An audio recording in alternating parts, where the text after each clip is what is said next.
Ce fut la 5e fois que les membres du Conseil de sécurité se réunissaient pour discuter de Gaza depuis les attaques du 7 octobre contre Israël menées par le Hamas, au cours desquelles des Israéliens et des ressortissants étrangers ont été tués et pris en otage. Nous porterons cette étoile jusqu'à ce que vous condamniez les atrocités du Hamas et exigiez la libération immédiate de nos otages. Nous marchons avec une étoile jaune comme un symbole de fierté, un rappel que nous avons juré de nous battre pour nous défendre. Plus jamais ça, c'est maintenant. Le secrétaire général de l'ONU, Antonio Guterres, a une fois encore lancé un appel à un cessez-le-feu humanitaire immédiat ainsi qu'à la libération inconditionnelle des otages et à l'acheminement de l'aide humanitaire. Les États-Unis ont refusé de soutenir les appels au cessez-le-feu, estimant que cela profiterait au Hamas, alors que près de 240 Israéliens et ressortissants étrangers, y compris des enfants, sont toujours captifs à Gaza.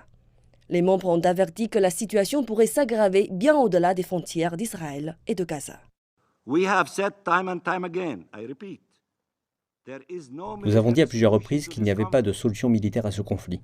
Nous ne sommes pas prêts à démontrer qu'il existe une solution pacifique. Prouvez-nous que nous avons tort. Chaque minute compte. Chaque minute fait la différence entre la vie et la mort pour les Palestiniens de Gaza.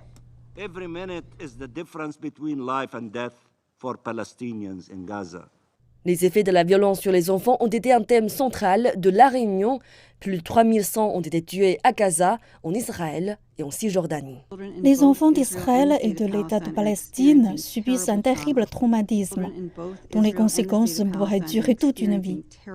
Des études ont montré que la violence et les bouleversements pourraient induire chez les enfants un stress toxique qui interfère avec le développement physique et cognitif et provoque des problèmes de santé mentale à court et à long terme. Les critiques de l'ONU s'interrogent sur l'impact que le Conseil de sécurité divisé peut réellement avoir, alors que le nombre de morts au Moyen-Orient ne cesse d'augmenter.